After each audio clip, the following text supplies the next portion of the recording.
Hi, I'm Alian, and I'm once again experimenting with microalgae. So you might be wondering why I'm wearing this jacket and the shirt and everything, and that's because since we're doing more data analysis today, that also means there's going to be more memes. And this time, I decided to recreate a meme myself, the one Drake meme. Check it out. So what I'm going to do today is analyze the data from the second half of my experiment. I'm going to be working with the nitrate data this time. Last time I did the phosphate data. And we're going to get to see what the nitrate data looks like, especially with 3 different starting concentrations in the bioreactors. Remember, last experiment, all the concentrations of nitrate and phosphate in my bioreactors were all the same thing in each one. But now, I have different levels. I have all the way as low as 14 milligrams per liter starting, 24 milligrams per liter starting, and even 66 milligrams per liter to begin with. Pretty big range there.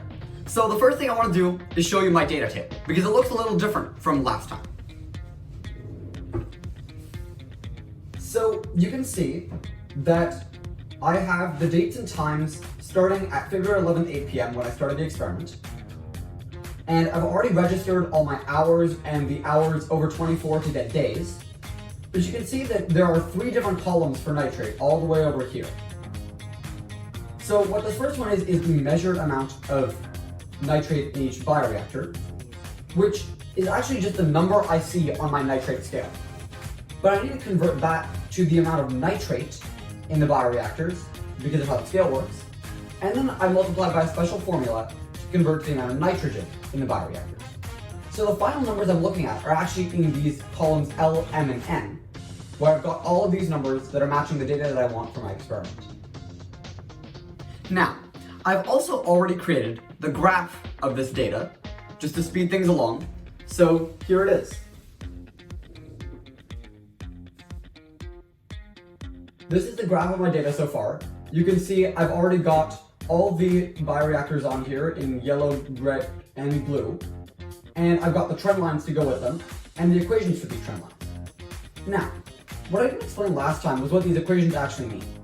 The slope of this line, basically how fast it's decreasing, is also the rate of decrease of nitrate in my bioreactors.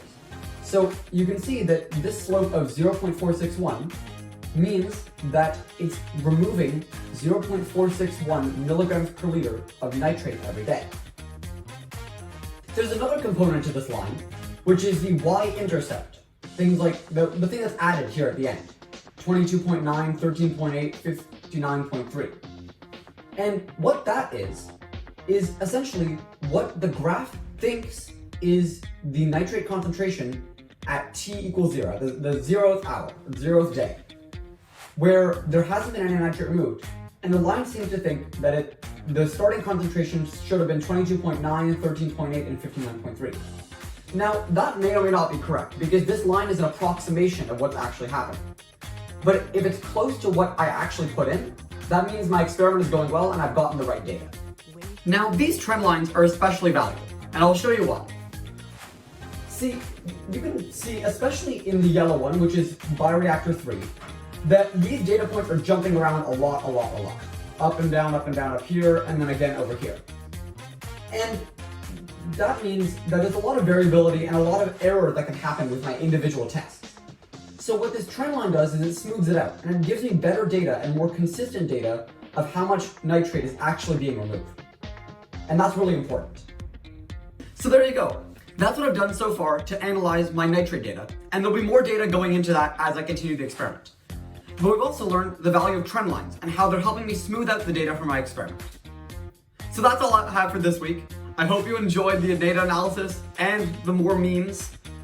Hopefully there'll be more of that as I finish the experiment. So if you want to see more vlogs in general, subscribe down below, and I will see you in the next one.